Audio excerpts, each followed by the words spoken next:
নমস্কার, বেদজ্ঞান আয়ুর্বেদা অনুষ্ঠানে আপনাদের সবাইকে অনেক অনেক স্বাগত জানাচ্ছি। বেদজ্ঞান আয়ুর্বেদার অনুষ্ঠান এবং ক্রনিক ডিজিজ নিয়ে আমরা আলোচনা করি। যেই সমস্ত ডিজিজ থেকে মানুষ বেরিয়ে আসতে পারছে আয়ুর্বেদ চিকিৎসাশাস্ত্রের মাধ্যমে, এবং কিভাবে বেদজ্ঞান আয়ুর্বেদার আয়ুর্বেদ চিকিৎসাশাস্ত্রের মাধ্যমে মানুষ বেরিয়ে আসছেন বিভিন্ন রোগ থেকে, তারও উদাহরণস্বরূপ এখানে আমরা সে সমস্ত পেশেন্টদের বক্তব্য তুলে ধরি।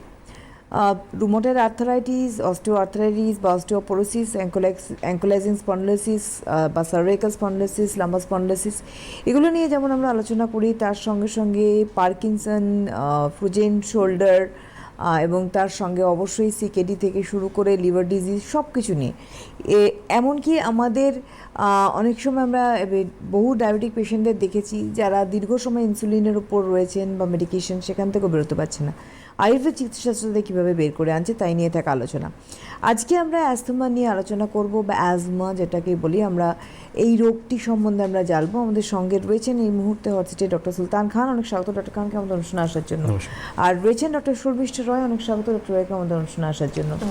আপনারা রয়েছেন সরাসরি ওনাদের সঙ্গে কথা বলতে। ফোন করুন আমাদের সরাসরি ফোন নাম্বার 6292242341, 6292242342, এই দুটি ফোন নাম্বারে ফোন করুন। আপনাদের জিজ্ঞাসা প্রশ্ন নিয়ে একদম সরাসরি ডক্টর রয়ের কাছে যাবো যে অ্যাজমা বা অ্যাস্থমা, এই রোগটি একদিনে নিশ্চয়ই আসে না। এই রোগটি কি? অ্যাজমা একটা রেসপিরেটরি রোগ, শ্বাস রোগ, এটা জানি। আমাদের আয়ুর্বেদে এটাকে শ্বাসরোগের মধ্যে ধরা হচ্ছে। শ্বাসরোগটার 5টা ভাগ রয়েছে, যেরকম মহাশ্বাস, ঊর্ধ্বশ্বাস, ছিন্নশ্বাস, ক্ষুদ্রশ্বাস আর তামাক শ্বাস। এই তামাক শ্বাস যেটা রয়েছে সেটাকে পার্টিকুলারলি বলা হচ্ছে ব্রঙ্কাল অ্যাজমা। এবার সেখানে কি হচ্ছে যে আমাদের যে শ্বাসনালীটা রয়েছে, মানে যে দিক দিয়ে আমরা শ্বাস প্রশ্বাস নিয়ে, যেখান থেকে লাংসটা আমরা যেটা আমরা ছবিতেও দেখতে পাচ্ছি, সেগুলোতে কি হচ্ছে কি ইনফ্লামেশন হয়ে যাচ্ছে, তার সঙ্গে মিউকাস উৎপন্ন হচ্ছে, সেটা ফিল আপ হয়ে গিয়ে আমাদের শ্বাস প্রশ্বাসটা নেওয়া কষ্টকর হয়ে যাচ্ছে। যেটা কারণটা হলো কি, ডিউ টু কিছু কফ অ্যাগ্রাভেশনের কারণের জন্য, কিছু বাত অ্যাগ্রাভেট কারণের জন্য কি হচ্ছে, খুব এখানে কফ উৎপন্ন বেশি হচ্ছে, সেখান থেকে কিন্তু অ্যাজমাটা হচ্ছে। অ্যাজমা যখন হচ্ছে তখন কিন্তু নর্মাল যে একটা নর্মাল শ্বাসনালী আমরা দেখতে পাচ্ছি আর একটা মিউকাসযুক্ত শ্বাসনালী দেখতে পাচ্ছি, দুটো কিন্তু ডিফারেন্সিয়েটটা খুব সুন্দর দেখা যাচ্ছে। এটাকে আয়ুর্বেদে তমক শ্বাস বা ব্রঙ্কাল অ্যাজমা বলা হয়। আচ্ছা, এখানে একটা কথা বলবো যে আমরা বিভিন্ন প্যাথির ক্ষেত্রে আমরা দেখেছি এই ধরনের ট্রিটমেন্ট হয়। একটু আগে একটা ছবি আমরা দেখলাম যে ইনহেলার নিচ্ছে। এবার বিষয়টা হচ্ছে যে আমরা নর্মালি রোগটা থেকে বেরিয়ে আসার চেষ্টা করি খুব দ্রুততার সঙ্গে, দীর্ঘ বছর মানুষ ভুগছে, সেইখানে আমরা বেরিয়ে আসার জন্য এই ধরনের ইনহেলার ইউজ করে নির্দিষ্ট একটি প্যাথিকে কেন্দ্র করে। এইটা আগামী দিনে তারও ভয়ঙ্কর হতে পারে। অবশ্যই, কেন কিনা আমরা জানি ব্রঙ্কাল অ্যাজমা একটা লাইফ থ্রেটেনিং রয়েছে, কারণ ব্রঙ্কাল অ্যাজমাটা হতে হতে এত সিভিয়ার কন্ডিশনে চলে যায়, পেশেন্ট সিওপিডিতে কনভার্ট হয়ে যায়। আবার সেখানে কি হচ্ছে যে একদমই যখন শ্বাস প্রশ্বাস নিতে পারছে না, তখন আমরা নয়, একটা প্যাথি ইনহেলার দিচ্ছে, ঠিক আছে, সেটাকে সাবসাইড করার জন্য, কিন্তু রোগটা কিন্তু রয়ে যাচ্ছে, আর এটা কি দিনে দিনে বাড়ছে, জিনিসটা কিন্তু কমছে না। সেখান থেকে কি হচ্ছে কি, তারপরে একটা সময় কিন্তু পেশেন্ট অনেক ক্রিটিক্যালি কন্ডিশন হয়ে যায়, এটা লাইফ থ্রেটনিং হয়ে যায়। এবার আয়ুর্বেদে যেটা বলছে যে যখনই ব্রঙ্কাল অ্যাজমা হচ্ছে তখনই কিন্তু প্রথম থেকেই রোগটাকে, কারণ একদিনে হয় না, অনেকটা দিন যায়, কারণ তার কিছু কারণ রয়েছে। যেরকম ধরে নিন, কজটিভ কারণের মধ্যে আমরা জানি যে এনভায়রনমেন্টাল কারণ, কমন হঠাৎ করে ঠান্ডা গরম যেটা রয়েছে সের জন্য হতে পারে, হ্যাঁ, ক্লাইম্যাক্সের জন্য হতে পারে, তার জন্য কিছু ডাস্ট রয়েছে, বা কিছু যারা খুব স্ট্রেস থেকেও ট্রিগার হচ্ছে, স্ট্রেস থেকেও হয়, এক্স্যাক্টলি। তার সঙ্গে যেটা রয়েছে আপনার, যারা অকুপেশনালি, যারা কেমিক্যাল ইন্ডাস্ট্রির সঙ্গে যুক্ত বা উডেন ইন্ডাস্ট্রির সঙ্গে যুক্ত, মানে উডেন মানে যারা কাঠের কাজ করবার করে, ডাস্টের সঙ্গে যুক্ত, বা তার সঙ্গে যে আয়ুর্বেদ যেটা বলছে আহার বিহার, মানে আমরা যে ঠান্ডাটা বেশি খাচ্ছি, বা ফ্রিজের খাবার খাচ্ছি, বা বেশি স্পাইসি ফুড খাচ্ছি, বা খুব গুঁড়ো আহার করছি, যেগুলো ডাইজেশনের সময় লাগছে, কারণ হয়তো জিনিসটা আমাদের শ্বাসনালীতে হচ্ছে কিন্তু উৎপত্তি ঘরটা কিন্তু আমাশয়। কারণ আমরা দেখি যখন অ্যাজমা হচ্ছে তখন কিন্তু পেটের সমস্যা পেশেন্টের থাকে, মানে কনস্টিপেশন বা পেট সংক্রান্ত একটা সমস্যার মধ্যে পেশেন্ট থাকে। অবশ্যই আপনাদের বলবো যে যারা ধরুন এই ধরনের সমস্যাটা অ্যাজমায় ভুগছেন দীর্ঘ বছর ধরে, যাদের এরকম সমস্যা রয়েছে, আপনারা বেরিয়ে আসার চেষ্টা করছেন কিন্তু বেরোতে পারছেন না ডিউ টু আমাদের মানে এক হচ্ছে আমাদের প্যাথি, এবং নির্দিষ্ট একটি প্যাথিতে কন্টিনিউয়াসলি একটা মানে স্টেরয়েডে চলে যাওয়া ইত্যাদি ইত্যাদি, কোনো রকম সলিউশন না পাওয়া। কীভাবে বেদজ্ঞান আয়ুর্বেদার মাধ্যম দিয়ে আপনারা ট্রিটমেন্ট করবেন, কীভাবে আপনারা বেরিয়ে আসবেন, সেগুলো নিয়ে থাকবে আলোচনা। এছাড়া আমি যে যে বিষয়ে বললাম সেই বিষয়ের উপরে আপনারা থাকতে পারেন, প্রশ্ন করতে পারেন। আমাদের সরাসরি নাম্বারে ফোন করুন এই মুহূর্তে কথা বলার জন্য 6292242341, 6292242342, এই দুটি ফোন নাম্বারে এই মুহূর্তে ফোন করুন আপনাদের জিজ্ঞাসা এবং প্রশ্ন নিয়ে। কারণ আমরা প্রত্যেকেই জানি যে যে রোগটি নিয়ে আমরা কথা বলছি সেই রোগটি কিন্তু একদিনে হয় না। আমি একটুখানি বলবো, অবশ্যই ডক্টর খানের কাছে যাবো, যে আমরা নর্মালি যে কোনো রোগকে একটা এক্সট্রিম পর্যায়ে নিয়ে যাওয়ার পরে আমরা বলি আয়ুর্বেদ চিকিৎসা শাস্ত্র, সপ্তশাস্ত্র দেখলাম, এবার এই প্যাথিতে আসি। বেসিক্যালি আমাদের এটা সমস্যা হয়, কিন্তু যারা ইগনোর করছেন এই কাশিকে, কাপ সিরাপ খেয়ে ধামাচাপা দেওয়া, অ্যান্টিবায়োটিক খেয়ে ধামাচাপা দেওয়া, ইন ফিউচার কি হতে পারে এই ধরনের পেশেন্টদের? দেখুন, ফিউচার তো খুবই ডেঞ্জারাস, কেন কি যেটা ম্যাডামও বললেন যে অ্যাস্থমা থেকে এটা সিওপিডি অবধি চলে যাবে। বেসিক্যালি কী হয় যে প্রত্যেক প্যাথি নিজস্ব এক লাইন অফ ট্রিটমেন্ট রয়েছে। আমরা নিজে প্যাথিকে ভুলে গেছি। আজকে ভারতবর্ষতে আমরা দেখি যে ছোটোবেলাতে আমাদের শ্বাসকষ্ট সমস্যা বা জ্বর আসতো বা পেটে কোনো সমস্যা হতো, তো আমাদের বাড়ির যে জিনিসগুলো কিন্তু অনেকটাই কাজে লেগে যেত। আমাদের বাড়িতে যে স্পাইসেস রয়েছে, যে আমরা জানি যে যেমন হলুদ রয়েছে,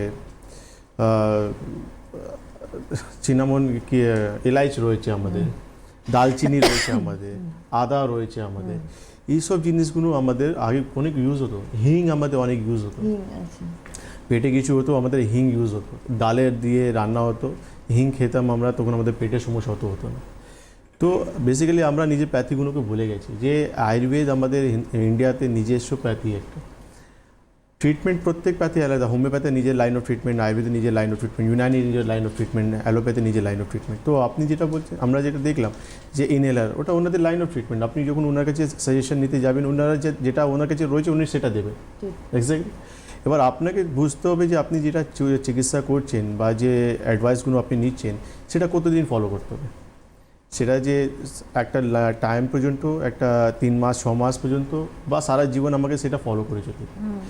তো সেটাই আমরা আয়ুর্বেদে বলেছে যে রোগটা যেখান থেকে উৎপন্ন হচ্ছে আমাদেরকে সেখান থেকে চিকিৎসা করা উচিত। তো পেট থেকে যখন সমস্যা স্টার্ট হচ্ছে, তো পেটটাকে আমাদেরকে ঠিক রাখতে হবে। তারপর আমাদেরকে এমন কিছু ওষুধ ইউজ করতে হবে যেখানে আমাদের রেসপিরেটরি এই ডিফিকাল্টিটা অনেকটা কমে যেতে পারে। যেটা লাংসে আমাদের কাফ অনেকটা বেড়ে যাচ্ছে, সেটা কমানোর জন্য কিছু হার্বাল মেডিসিন রয়েছে। আমরা বেসিক্যালি হয়ে গেছি পুরোপুরি একটা মেশিনের মতন হয়ে গেছে। ইনস্ট্যান্ট আমাদের চাই, ব্যথা হচ্ছে ইনস্ট্যান্ট কিছু দাও, আমি আবার দৌড়াতে আরম্ভ করব। শ্বাসকষ্ট হচ্ছে ইনস্ট্যান্ট কিছু দাও, এখন আবার দৌড়াতে আরম্ভ করব। কিন্তু সেটা আমরা বুঝতে পারছি না যে আমাদের আলটিমেটলি শরীরকে আমরা কিন্তু শেষ দিকে নিয়ে যাচ্ছি। একটা পেশেন্ট যখন আস্তমা থেকে আক্রান্ত হচ্ছে, তার ডেফিনেশন তো ম্যাডাম খুব সুন্দর করে বলে দিলেন যে আমাশয় থেকে যে আমাদের স্টমাক রয়েছে সেখান থেকে প্রবলেম স্টার্ট হচ্ছে, সেখান থেকে গিয়ে আমাদের লাংসে অ্যাটাক হচ্ছে। তো নর্মালি আপনি একটা যখন কোনো সাপোর্টিভ মেডিসিন নিচ্ছেন, একটা ইনহেলার নিলেন, সেটা ঠিক আছে একটা সময় পর্যন্ত এমার্জেন্সি কাটানোর জন্য। তারপর আপনি চিন্তা করুন যে আমি এই রোগ থেকে কীভাবে বেরোবো, একটা অ্যাস্তমা রোগ বা তামাক শ্বাস থেকে আমি কীভাবে বেরোবো। সেই জন্য আপনাকে কিন্তু প্রপার ট্রিটমেন্ট দরকার, প্রপার লাইন অফ ট্রিটমেন্ট দরকার, যেখানে একটা আয়ুর্বেদই এই রোগটা সরাতে পারে। তো আমাদের অনেক কিছু মেডিকেশন রয়েছে, আমাদের পঞ্চকর্ম থেরাপি রয়েছে, যেখান থেকে পেশেন্ট এইখান থেকে ইজিলি বেরিয়ে আসতে পারে। আমরা পেশেন্টদের বক্তব্য দেখিয়েছি, আজকেও দেখাবো যে কীভাবে আমাদের 3 মাস 4 মাস চিকিৎসাতে পেশেন্ট ইনহেলার অবধি ছেড়ে দিয়েছে।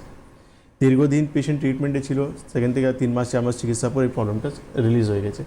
কারণ হচ্ছে আমরা কোনো সিমটোম্যাটিক ট্রিটমেন্ট করিনি, তাহলে তো আমাদেরকেও তো একটা ইনহেলার ইনভেন্ট করতে হবে, আমাদেরকেও কোনো ইঞ্জেকশন ইনভেন্ট করতে হবে। কিন্তু আমাদের না, আমাদের যেটা আচার্যগুলো বলে গেছেন, চারাক বা সুশ্রুত বা বাগভাটিনি যারা বলে গেছেন, সেটাই আমরা ফলো করে চলছি, লাইন অফ ট্রিটমেন্ট। আর সেই ট্রিটমেন্ট থেকে লোককে আমরা সুস্থ করছি।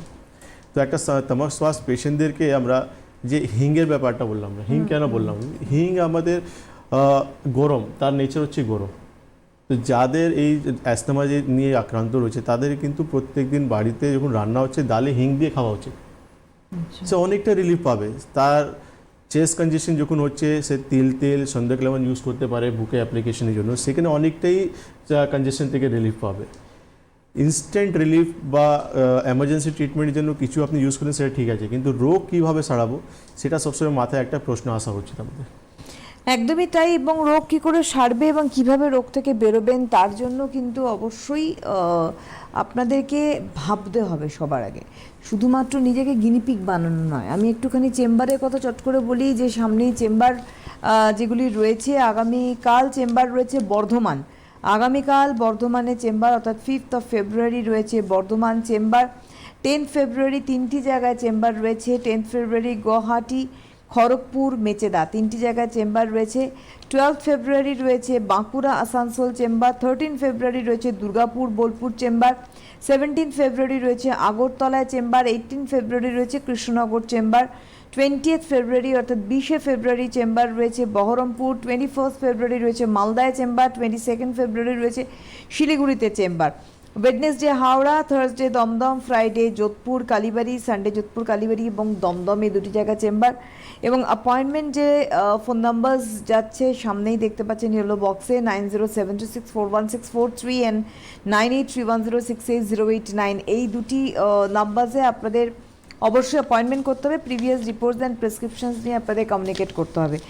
ডক্টর রায়ের কাছে যাব আমি আবার প্রশ্ন নিয়ে, সেটা হচ্ছে যে এই যে আমরা একটা নির্দিষ্ট প্যাথির আওতায় থাকি, ডক্টর খান একটা কথা বলেন, আমরা ওই প্যাথিটাকে হয়তো ছাড়ছি না, প্যাথির বিভিন্ন দিকে আমরা যাচ্ছি আর কি, ওটাকেই আমরা কনসেন্ট্রেট করে ওটাকে নিয়ে আমরা ঘুরছি, আলটিমেটলি রেজাল্টটার দিকে আমরা যেতে পারছি না। আয়ুর্বেদ বলছে না, from the beginning treatment time থেকে কিন্তু আপনি সুস্থ হতে পারেন।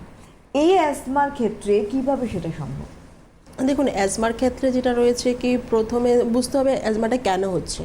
আবার সেটা তো সবসময় আমরা দেখি যে কারণ কিছু থাকে একটা রোগ উৎপত্তি হওয়ার, সেগুলো তো রয়েছে। তার সঙ্গে যখন কেউ অ্যাজমা অ্যাটাক হচ্ছে, যেমন সিম্পল খানও বললেন যে সন্দর্ভনম তিল তেল আমরা চেস্টে অ্যাপ্লাই করতে পারি নর্মাল যখন আমাদের শুরুটা হচ্ছে অ্যাজমাটা। কিন্তু যখন এটা অনেক দিন হয়ে গেল, বা বিশেষ করে আমরা দেখি যে বাচ্চা এখনকার কিন্তু 7-8 বছরের বাচ্চাদেরকে আমরা বাঁচি অ্যাজমা অ্যাটাক হচ্ছে, তো সেখান থেকে কিন্তু যে পঞ্চকর্মা ট্রিটমেন্টের মাধ্যমে যেরকম ভিরেচান বা বমন, সেগুলোর মাধ্যমে কিন্তু ইজিলি এটাকে ডিটক্সিফিকেশন করা যায়, একটা সিম্পল ওয়ে। তাছাড়া রয়েছে যেরকম আমাদের নস্যকর্ম বলে একটা কর্ম হয়, সেটাতে অনেকটা ভালো রিলিফ পাওয়া যায়। কারণ হয়তো আমরা মনে হবে কি নেজাল ড্রপ দেওয়া হচ্ছে, কফ বেরোচ্ছে, তাতে কী লাভ? কিন্তু এই যে আমাদের মেডিসিনটা দেওয়া হচ্ছে সরবিন্দু তৈল বা অনেক অয়েল রয়েছে যে নেজাল ড্রপগুলো দেওয়া হয়, মানে এরকম বলা হচ্ছে একটা নাকে আপনি 16টা ড্রপ অবধি দিতে পারবেন ইচ নস্ট্রিল, ঠিক আছে, মানে অনেকটা।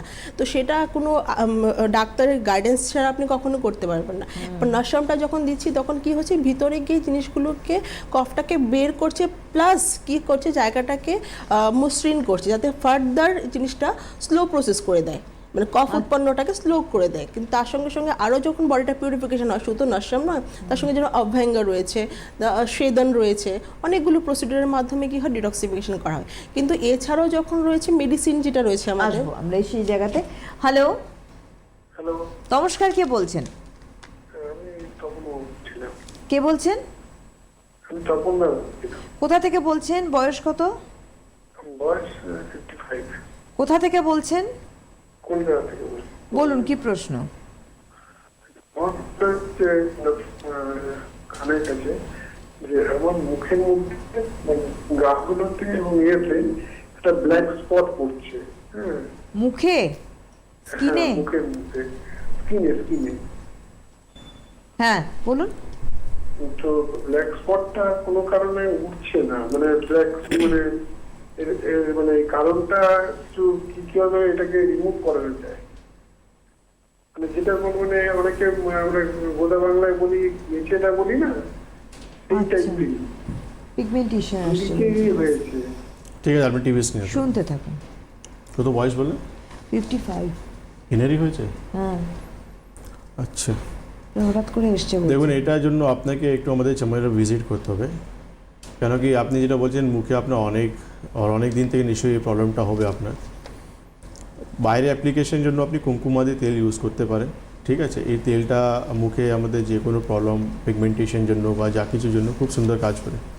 কিন্তু কি হয় যে আমি সবসময় পেশেন্টদেরকে বলি যে রূপচর্চা থেকে ভালো শরীর চর্চা করা উচিত আমাদেরকে, কেন শরীর যখন ভালো থাকবে, পেট যখন ভালো থাকবে, তো ন্যাচুরালি সেই গ্লোটা আপনি স্কিনে দেখতে পারবেন।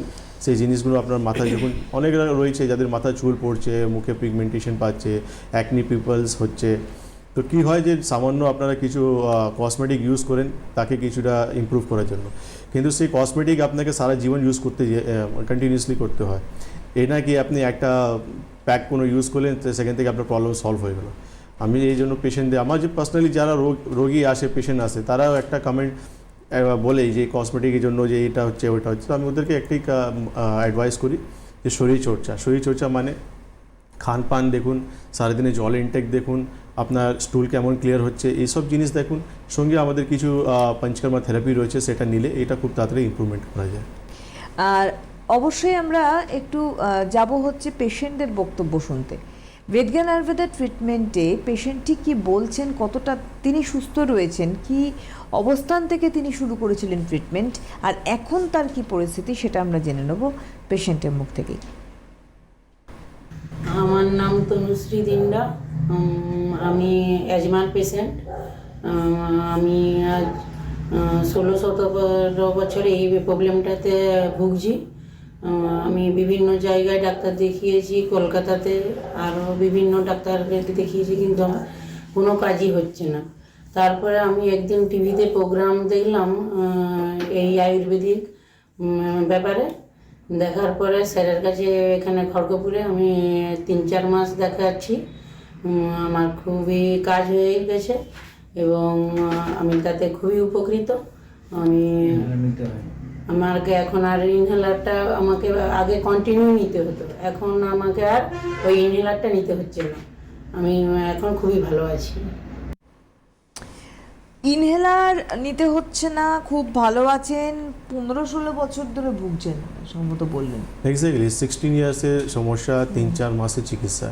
বেসিক্যালি আমরা বললাম তো, আমরা লক্ষণে ট্রিটমেন্ট করি না, এই জন্য আমরা সময় 4 মাস, 5 মাস, 6 মাস, এটা আমরা একটা টাইম নিই যে একটা রোগটাকে সারাতে আমাদের 5-6 মাস সময় লাগে, কেন রোগটা অলরেডি 15-16 বছরের রোগ, নট কি 1.5 বছর বা 2 বছরের। যখন 15-16 বছরের রোগ, তাকে ঠিক করতেও একটু সময় লাগে। 4 মাস চিকিৎসা করেছি, তাদের পেশেন্ট নিজে থেকে বলছে যে আমি ইনহেলার ছেড়ে দিয়েছি, আগে থেকে অনেক ভালো রয়েছি, কাজকর্ম আগে থেকে অনেক বেড়ে। কেন অ্যাজমা পেশেন্টরা খুব বেশি হার্ডওয়ার্ক করতে পারে না, একটা হার্ডওয়ার্ক করতে গেলেই তার কিন্তু সেই জিনিসটা কিন্তু অ্যাপিসেটগুলো অনেকটা বেসিক্যালি চলে আসে। তো পেশেন্ট অনেকটা সুস্থ ভালো।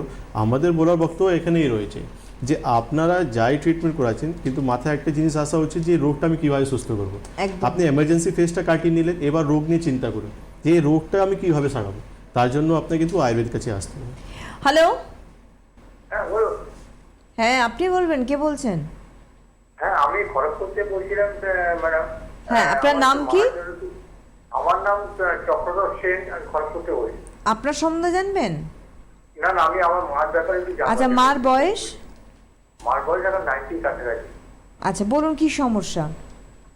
হ্যাঁ সমস্যা বলুন, হ্যাঁ সমস্যা বলুন, সমস্যা বলুন মায়ের। হ্যাঁ বলছি, আমার মার আজকে আমি যখন ছোট ছিলাম তখন থেকে মা ইনহেলার ব্যবহার করতে, এখন দিন যত যাচ্ছে তত ইনহেলারটা বেশি টানতে হচ্ছে। তো সেই কারণে যদি তার সেটা যদি একটু কিছু ইমপ্রুভ করা যায়, সেটা একটু যদি বলে ডাক্তারবাবু। 90 বছর বয়স কিন্তু সারাদিনে কবার নিতে হয় ওনাকে ইনহেলার? প্রায় ধরে রাখুন, আমি ওই 8 ঘন্টা অন্তর অন্তর 2 রকম ইনহেলার আছে। একটা হচ্ছে রোয়ালিন 150 গ্রাম, আর একটা হচ্ছে সেরোফ্লো 250 গ্রাম। এটা আমাদের দিনে 3 বার টানতে হয় মাকে। হ্যাঁ, তাও কোনো টেনশন হলে পরে শ্বাসকষ্টটা বেশি বেড়ে যায়। ঠিক আছে, আপনি টিভি শুনতে থাকুন। দেখুন, ট্রিটমেন্ট নিশ্চয়ই রয়েছে। ট্রিটমেন্ট আমরা বেসিক্যালি যে কোনো বয়সে যে কোনো কন্ডিশনে আপনি আয়ুর্বেদিক ট্রিটমেন্ট করাতে পারেন, কিন্তু সবথেকে ইম্পর্ট্যান্ট আমরা যেটা পেশেন্টদেরকে বলি, আমাদের চেম্বারে ভিজিট করতে হবে, সমস্ত রিপোর্ট নিয়ে আমরা কন্ডিশন দেখব। কন্ডিশন দেখার পর আপনাকে সময় বলতে পারবো যে কতদিন চিকিৎসা করতে হবে, প্লাস এর সঙ্গে অ্যাসোসিয়েট অন্য কোনো কমপ্লিকেশন আপনাদের মায়ের শরীরে রয়েছে কিনা। কেন কি আপনি অলরেডি 95 ইয়ার্স আপনি বয়স বললেন, নিশ্চয়ই অনেক দিন থেকে চিকিৎসা চলছে, লং টার্ম উনি ইনহেলার ইউজ করছেন, তো নিশ্চয়ই ওনার শরীরে কিছু না কিছু কমপ্লিকেশন তো নিশ্চয়ই তৈরি হয়েছে। তো খড়গপুরে আমাদের চেম্বার রয়েছে, এই 10 তারিখে আমাদের খড়গপুরে চেম্বার রয়েছে। মা আসতে পারলে ঠিক আছে, না আসতে পারলে কোনো ব্যাপার নেই, কিন্তু সমস্ত রিপোর্ট নিয়ে আপনি আমাদের চেম্বারে একবার যোগাযোগ করুন। একদম। হ্যালো, হ্যালো, নমস্কার, কে বলছেন? হ্যাঁ ম্যাম, মুক্তিকা পাল বলছিলাম। কে বলছেন? মধুমিতা পাল। আচ্ছা, টিভির আওয়াজ কমবে, হ্যাঁ, ফোনে শুনুন। কোথা থেকে বলছেন, বয়স বলুন। হ্যাঁ, আমি বলছিলাম হচ্ছে আমি চিঠি থেকে বলছিলাম। বয়স কত? টিভির আওয়াজ কমবে। ম্যাডাম একটু বলো। হ্যাঁ হ্যাঁ, বয়স কত বললেন? হ্যাঁ ম্যাম, 30। বলুন কি সমস্যা। ম্যাম আমার অ্যাজমা হচ্ছে, ব্রিদিং প্রবলেম তো প্রায়ই, ইনহেলার নেই, আমি পারি। কোন বয়স থেকে স্টার্ট হয়েছিল আপনার অ্যাস্তমা? হাই, মানে মোটামুটি 6 বছর ধরে আমার এই অ্যাজমার প্রবলেমটা দেখা দিচ্ছে। এর ছোটবেলায় আমি কখনো ফিল করিনি বা আগে মনে হয়নি। 6 বছর মানে ওই 24 এরকম। 24 বছর বয়স থেকে। ঠিক আছে, ঠিক আছে, আপনি টিভি স্ক্রিনে থাকুন। শুনতে থাকুন। দেখুন, আমরা এখনই আপনাদের মানে পেশেন্টের বক্তব্য দেখিয়েছি যে আয়ুর্বেদিক চিকিৎসা করে ওনার আজকে ইনহেলার নিতে হচ্ছে না, অনেক সুস্থ ভালো উনি রয়েছেন। তো ট্রিটমেন্টের জন্য আপনাকেও আমাদের চেম্বারে ভিজিট করতে হবে। সমস্ত রিপোর্ট নিশ্চয়ই আপনাকে চেস্ট এক্সরে রয়েছে বা ব্লাড পরীক্ষা আপনি নিশ্চয়ই করিয়েছেন, সমস্ত রিপোর্ট নিয়ে আমাদের চেম্বারে যোগাযোগ করুন। কেন কি নিদান পরিবর্তন শোধন অ্যান্ড সামার, এটা হচ্ছে আমাদের লাইন অফ ট্রিটমেন্ট। নিদান পরিবর্তন খুবই ইম্পর্টেন্ট, কেন কি অ্যাস্তমা পেশেন্টদেরকে কিন্তু কিছুটা অ্যালার্জির সমস্যাও থাকে। তো আইজি লেভেল বা স্যাট রিপোর্ট এসব কিছু রিপোর্ট আপনাকে আমরা লিখে দেবো, সেটা করিয়ে নেবেন। সঙ্গে কিছু মেডিকেশন আমরা আপনাকে দিয়ে দেবো, সেটা আপনি ভালো করে নেবেন। দেখবেন মাস থেকে 2 মাসে আপনি ইমপ্রুভমেন্টটা খুব সুন্দর বুঝতে পারবেন। একদমই তাই। আমরা যেটা বলছিলাম ডক্টর, আপনি বলছিলেন যে এরপরে আসছে ট্রিটমেন্টের জায়গাটা, বলছেন যে এরপরে আসছে আয়ুর্বেদিক চিকিৎসা একদম অ্যাজমার ক্ষেত্রে। যেটা বলছিলাম যে পঞ্চকর্মা তো আমরা বলছিলাম, যে এই পেশেন্টের ক্ষেত্রে বলছি যিনি খড়গপুরের ছিলেন, উনি কিন্তু উইদাউট পঞ্চকর্মা এত ভালো আছেন, শুধুমাত্র মেডিকেশনে। আচ্ছা, এত পুরনো রোগ হয় কারণ কেন কিনা বডি কিন্তু আমাদের যে বডিটা কিন্তু প্রকৃতির সঙ্গে attached। তার জন্য আমাদের বডি প্রকৃতিও আছে, কারো কফ প্রকৃতি, কারো বাত প্রকৃতি, কারো পিত্ত প্রকৃতি, সেই হিসাবে কিন্তু ট্রিটমেন্টটাও করা হয়। এবার তখন যখন ইনি রয়েছে শুধুমাত্র এর পুরো ঠান্ডাটা, তো সিভিয়ার ঠান্ডাতে আমরা জানি শ্বাসকষ্ট অনেক বেড়ে যায়, এই টাইমে কিন্তু ওনার ইনহেলারটা পুরো ছেড়ে দিলাম। তো সেখানে যে রয়েছে আয়ুর্বেদ যে মেডিসিনগুলো রয়েছে, কারণ ওতে কোনো সাইড এফেক্ট নয়, সম্পূর্ণ ন্যাচারাল সমন চিকিৎসা যেটা আমাদের করা হয়। তো সেখানে কি করা হয় যে কফনাশক ওষুধ দেওয়া হয়, প্লাস যাতে বাতটা না বাড়ে, কারণ আমরা যখন কাশি হচ্ছে বা শ্বাস নিতে কষ্ট হচ্ছে, দ্যাট মিনস কিন্তু বাতটা বাড়ছে, বাতটা উপর দিকে বাড়ছে, তখন আমাদের কাশিটা হচ্ছে, সেগুলোকে সমন করানো হয়। এর মাধ্যমে কিন্তু লাইন অফ ট্রিটমেন্টটা প্ল্যান করা হয়। এবার অবশ্যই যার যেরকম সিভিয়ারিটি, আবার যিনি ফোন করেছেন 90 এজ, ওনার 90-95 এজ, তো অবশ্যই ওনারটা একটু আলাদা ডিফারেন্ট থাকবে, সেটা পেশেন্ট অনুযায়ী, পেশেন্টের প্রকৃতি অনুযায়ী ডিসাইড করা হয়। এই যে মানে বিভিন্ন প্রকৃতি বলছেন, কারণ যেটা ডক্টর খানও বললেন যে আমরা একদম এক্স্যাক্টলি সমস্যাতে গিয়ে ট্রিটমেন্টটা করছি বলে মানুষ সুস্থ। একটা এমার্জেন্সি প্রবলেম হচ্ছে, সেই জায়গাটাকে আমি আগে ব্যবস্থা করে তারপরে কিন্তু আমাকে ট্রিটমেন্টে আসতে হবে। অ্যাজমার ক্ষেত্রেও ডেফিনেটলি তাই। আমার একটা শ্বাসকষ্ট হচ্ছে, ইমিডিয়েট রিলিফের জন্য তো আয়ুর্বেদ চিকিৎসাশাস্ত্র রয়েছে, কিন্তু তারপরে যে কন্টিনিউয়েশনটা, সেই জায়গাটা দেখুন, যে কোনো রোগ থেকে আমার বলার এটাই রয়েছে কি যে কোনো রোগ থেকে সারা জীবন আমি ওষুধ খাবো কেন? এক্স্যাক্টলি যে কোনো রোগ হোক, সব প্রত্যেক মানে রোগের জন্য কিন্তু একটা লিমিটেড টাইম রয়েছে। একটা লিমিটেড টাইম অবধি আমি ট্রিটমেন্ট করবো, এখান থেকে বেরিয়ে চলে আসবো। লাইফে ইনকাম করছি, সেখানে কিন্তু একটা পার্ট কি আমাকে এই ট্রিটমেন্টের জন্যই রেখে দিতে হবে? একটা ইনকাম, এটা তো কিন্তু হওয়া উচিত নয়। আমি একটা রোগ থেকে আক্রান্ত আছে, তার 3 মাস 6 মাস 1 বছর পর্যন্ত আমি চিকিৎসা করবো, ট্রিটমেন্ট করে তাকে ক্লোজ করতে হবে আমাকে, নাকি এটা ক্যারি ফরওয়ার্ড করে চলে যেতে হবে আমাকে, যে কোনো রোগ। তো অ্যাস্তমার জন্য আমি এটাই বলছি যে অ্যাস্তমা আয়ুর্বেদে খুব সুন্দর ট্রিটমেন্ট রয়েছে, এখান থেকে আপনারা বেরিয়ে আসতে পারেন। আপনাকে ডু অ্যান্ড ডোন্টস আপনাকে বুঝতে হবে যে আমাদের কী কী লাইফস্টাইলের জন্য আমাদের শরীরে কফ বাড়ছে বা বাত বাড়ছে, আমাদের কী কী এক্সারসাইজ বা মেডিটেশন, মানে অনেক কিছু জিনিস যেটা আপনার আয়ুর্বেদ মানে হচ্ছে স্টাডি অফ লাইফ। আপনার জীবনে জ্ঞান আপনাকে কিন্তু আয়ুর্বেদেই কিন্তু আপনি পাবেন। তো এই জন্য অ্যাস্তমার জন্য আমি বলবো, যারাই কিন্তু এই কষ্ট পাচ্ছেন 10 বছর 15 বছর পকেটে সবসময় ইনহেলার নিয়ে ঘুরছেন, একবার বেদজ্ঞান আয়ুর্বেদে ভিজিট করুন, ট্রিটমেন্ট স্টার্ট করে দেখুন, 2 থেকে 3 মাসে আপনারা অনেকটাই তফাৎ বুঝতে পারবেন। এবং বেশি দিন সময়ও লাগছে না কিন্তু। যেটা আমাদের একজন বললেন যে 16 বছরের রোগ, 16 বছরের অ্যাজমা নিশ্চয়ই 16 দিনে যাবে না, এটাও আমাদের বুঝতে হবে, এটাও একটা বোঝার জায়গা এক্স্যাক্টলি রয়েছে। এক্স্যাক্টলি যে আমি কোনো স্টেরয়েড অ্যান্ড পেন কিলারের উপর থাকতে যখন চাইছি না, দ্যাট মিন্স আমাকে কিন্তু টোটালটা আয়ুর্বেদের ওপর চলতে হচ্ছে। সুতরাং আমাকে তো মানে ইট উইল টেক টাইম। এই জায়গাটা যদি আমাকে না মেন্টালি আমি প্রিপেয়ার থাকি, তাহলে কিন্তু তখন মনে হবে আমার হচ্ছে না কেন, একদম ঠিক। অধৈর্য হয়ে যায় মানুষ। একদম ঠিক। অ্যাজমার পেশেন্টদের ক্ষেত্রে আমরা দেখেছি এই যারা ইনহেলার নিয়ে অভ্যস্ত হয়ে যায়, তাদের চট করে ইনহেলার ছাড়ানোটাও একটা সাইকোলজিক্যাল ইফেক্ট হয়ে যায়, যে আমার যে একটা পাফ না নিলে আমার বোধহয় একেবারেই হার্ট ফেল হয়ে যাবে। একদম ঠিক। এটা তো অনেক পেশেন্ট রয়েছে যাদের কিন্তু লং টার্ম যখন মেডিকেশন চলে, তাকে আমরা ইনস্ট্যান্ট উইথড্র করতে পারি না, তাকে আমরা স্টেপ বাই স্টেপ মেডিকেশন চালিয়ে তাকে আমরা উইথড্র করি। যেমন একটা পেশেন্ট ইনসুলিন নিচ্ছে, তাকে আমরা ফার্স্ট ডে তো উইথড্র করতে পারি না, তাকে আস্তে আস্তে তার মানে সুগারের প্যারামিটার দেখে দেখে তাকে উইথড্র করে নেব। তার বদলে আমাদের ওষুধ কিন্তু প্যারালি চলতে থাকবে। আমাদের আয়ুর্বেদে এরকম ওষুধগুলো রয়েছে। তেমন আস্তমা পেশেন্ট যে এসছে আমাদের প্রথম দিনই যে পাফ রিলিফ চলে যাবে এটা না, আপনার সময় লাগবে 15 দিন, 1 মাস 1.5 মাস সময় লাগবে। তাতে দেখবেন আপনি কেন অ্যাস্তমা আপনি পাফ নিচ্ছেন কেন, যখন আপনার এপিসোডগুলো আপনি দেখতে পাচ্ছেন যে আপনার শ্বাস নিতে সমস্যা হচ্ছে, তখনই আপনি নিচ্ছেন। কিন্তু যখন আপনার হবেই না, তখন আপনাদের দরকার পড়বে না, তো ন্যাচুরালি আপনি 1.5 মাস 2 মাসে দেখবেন এটা আপনার উইথড্র হয়ে যাবে। এই যে অ্যাজমা পেশেন্টদের একটা স্তর বললেন সিওপিডি, এই জায়গাটা কতটা ভয়ঙ্কর হয়, ডক্টর একে বলছি। অবশ্যই, কেন কি না অ্যাজমাতে কি হচ্ছে আমাদের যে এই যে ফোন করলেন উনি কি বলছেন যে ঘন্টা মানে হাফ এন আওয়ারের মধ্যে ইনহেলার প্রথমে যেটা আমি বলেছি লাইফ থ্রেটেনিং হয়ে যায়। লাইফ থ্রেটেনিং মানে যাদের অ্যাজমা হচ্ছে ওনারা নিশ্চয়ই বুঝতে পারেন, কোরিলেট করতে পারছেন, বিশাল ব্রিদিং ডিফিকাল্টি হয়ে যায়, মানে শ্বাস নিতে কষ্ট হচ্ছে, যেটা নিয়ে আমরা বেঁচে আছি, ঠিক আছে। তো সেখানে কি হচ্ছে কি অ্যাজমা থেকে যখন সিওপিডি চলে যাচ্ছে সময়টা অনেক, তার সঙ্গে কি হচ্ছে ডিজিজটারও ক্রিটিক্যাল হয়ে গেল, ইনহেলার বা যে স্টেরয়েড মেডিসিনগুলো নিচ্ছে অনেক বেশি নিতে হচ্ছে। সেখানে কিন্তু হুট করে অনেক পেশেন্ট হয় কি খুব ঠান্ডার সময় বা যে কোনো সিজনেই আইসিইউতে অ্যাডমিট হয়ে যাচ্ছে খুব বেশি শ্বাসকষ্টের জন্য। তো সেখানে যেটা হচ্ছে কি অবশ্যই কি আপনি আয়ুর্বেদে কি হবে যে যখন আপনি ট্রিটমেন্ট করাচ্ছেন কখনই কিন্তু অ্যাজমা থেকে সিওপিডিতে আপনাকে কনভার্ট হবেন না, কারণ আয়ুর্বেদে একটা যেটা কি হয় লাইফ সব কিছু ডু ডাউন্স এভরিথিং আপনাকে করতে হবে। অ্যাজমা আমাদের অনেক পেশেন্ট রয়েছে এখন ট্রিটমেন্ট বন্ধ আছে, কিন্তু যে প্রোটোকলগুলি বলে দেওয়া হচ্ছে ওনারা মেনটেন করছেন, বেশ ভালো আছেন এরা। একদমই। আবারও আপনাদের একটুখানি চেম্বারের কথা বলে রাখি, আগামীকাল কিন্তু চেম্বার বর্ধমানে রয়েছে, অবশ্যই আপনারা অ্যাপয়েন্টমেন্ট করে যাবেন প্রিভিয়াস রিপোর্টস অ্যান্ড প্রেসক্রিপশনস নিয়ে।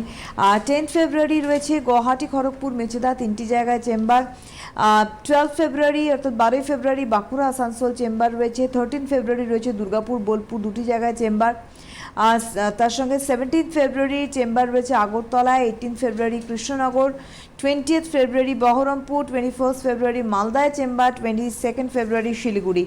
এছাড়া অবশ্যই Wednesday Howrah, Thursday Dum Dum, Friday Jodhpur Kalibari, Sunday Jodhpur Kalibari এবং দমদমে চেম্বার। 9072641643, 9831068089 কিন্তু আপনাদের অ্যাপয়েন্টমেন্ট করতে হবে। অনেক ধন্যবাদ জানাবো ডক্টর খান এবং ডক্টর রয়কে, ধন্যবাদ আপনাদের জানাই, নমস্কার।